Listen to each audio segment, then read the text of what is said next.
안녕하세요. 오산노인종합복지관입니다. 우리 복지관의 숨은 히어로 자원봉사자분들께 감사의 말씀을 전하며 지금부터 21년도 자원봉사자 보수교육을 시작하겠습니다. 기본교육편. 자원봉사란 스스로 자, 원할 원, 받들 봉, 섬길 사로, 타인에 의해서 하는 일이 아닌 자신의 의지로 사회 또는 공공의 이익을 위한 일을 말합니다.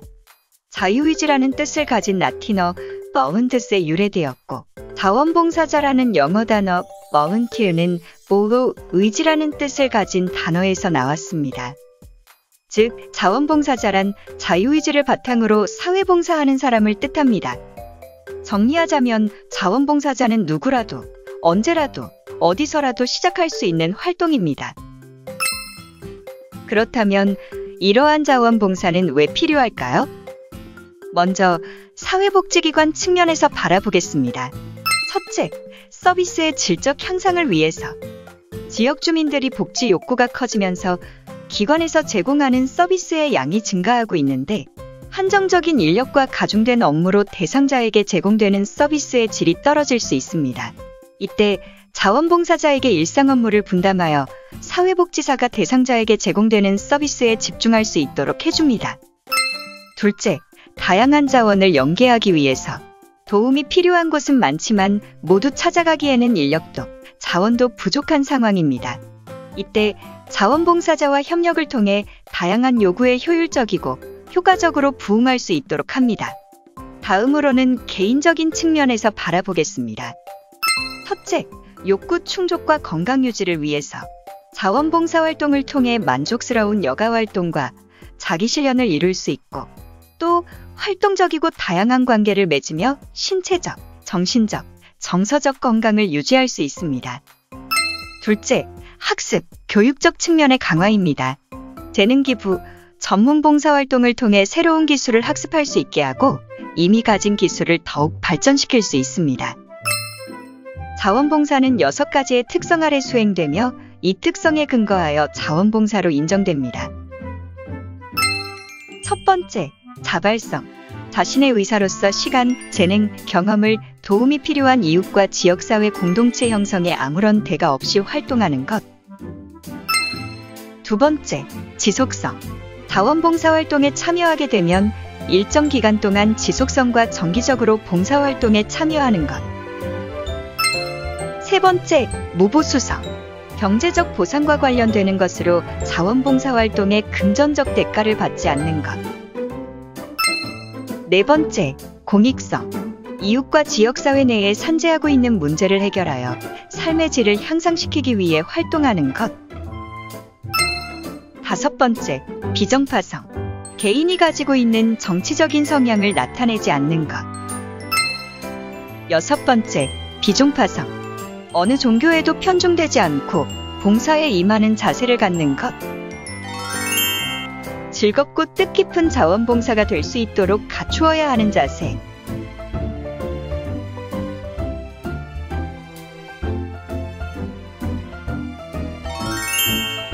자원봉사활동 시 주의해야 할 점. 첫째, 봉사활동 시간은 타인에게 양도를 하거나 받을 수 없습니다. 둘째, 정치적인 목적의 봉사활동은 인정되지 않습니다. 셋째, 종교성을 띠고 있는 활동은 인정되지 않습니다. 자원봉사활동은 어떤 것들이 있을까요? 자원봉사활동기본법 제7조에 이렇게 명시되어 있습니다.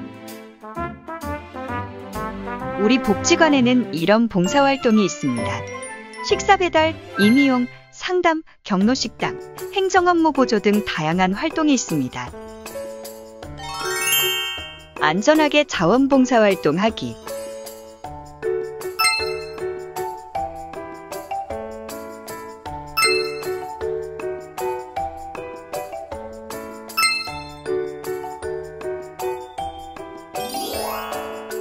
인권교육편. 인권이란 사람이 사람답게 살기 위해 누구나 기본적으로 가지는 당연한 권리입니다. 세계인권선언 제1조와 헌법 제10조에도 인권에 대한 부분이 명시되어 있습니다. 그렇다면 이러한 인권, 자원봉사자에게는 어떤 의미일까요? 자원봉사자는 인권옹호자이면서 동시에 인권을 보장받아야 하는 주체입니다. 즉, 자원봉사 활동을 통해 인권이 보장되는 사회를 지향하면서도 봉사활동의 전 과정에서 자유롭게 참여하고 주체적으로 활동하며 안전을 보장받아야 합니다. 자원봉사자의 인권은 세 가지 과정으로 나누어 살펴볼 수 있는데요. 먼저, 사전과정에서 인권 보장입니다.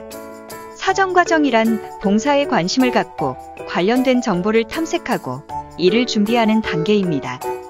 이때 봉사활동에 대한 정확한 정보를 제공받아야 하며 자유로운 선택이 존중되고 의사표현이 보장되어야 합니다. 또 모집과 배치 등의 과정에서 차별받지 않아야 합니다.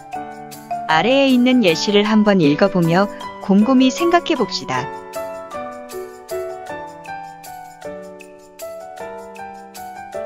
다음은 활동 과정에서 인권 보장입니다.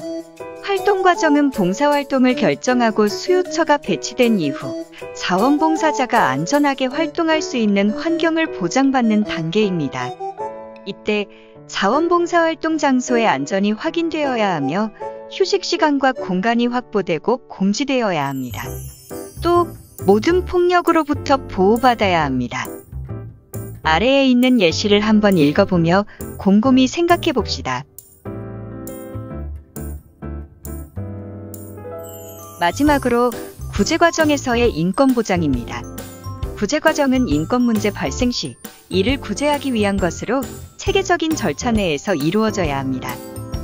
화면에 나와 있는 내용을 읽어보며 구제 과정에 대해 알아봅시다. 개인정보편. 개인정보란 개인에 관한 정보로서 특정한 개인을 식별할 수 있는 정보입니다. 인적사항, 신체적, 정신적, 사회적, 재산적 정보 등 형태의 제한이 없는 다양한 정보인데요. 이러한 개인정보는 중요한 정보이기 때문에 우리나라 관련 법령에서 보호하고 있습니다. 따라서 개인정보를 함부로 이용하거나 범죄에 사용할 경우 처벌을 받을 수 있습니다. 자원봉사 중 개인정보를 보호하는 것은 중요합니다. 우리가 간과할 수 있는 부분들 중심으로 알아보겠습니다. 첫째, 개인정보가 포함된 자료, 주소, 출석부, 명찰 등을 분실하지 않도록 주의합니다. 둘째, 활동 종료 후 개인정보는 담당자를 통해 바로 폐기합니다. 셋째, 활동 중 알게 된 개인 특성을 외부에 이야기하지 않습니다. 다시 한번 개인정보에 대한 중요성을 곱씹어보며 내 정보뿐만 아니라 다른 사람의 정보도 중요히 여기며 활동에 임해주세요. 2021년 자원봉사자 보수교육 이상 마치겠습니다. 끝!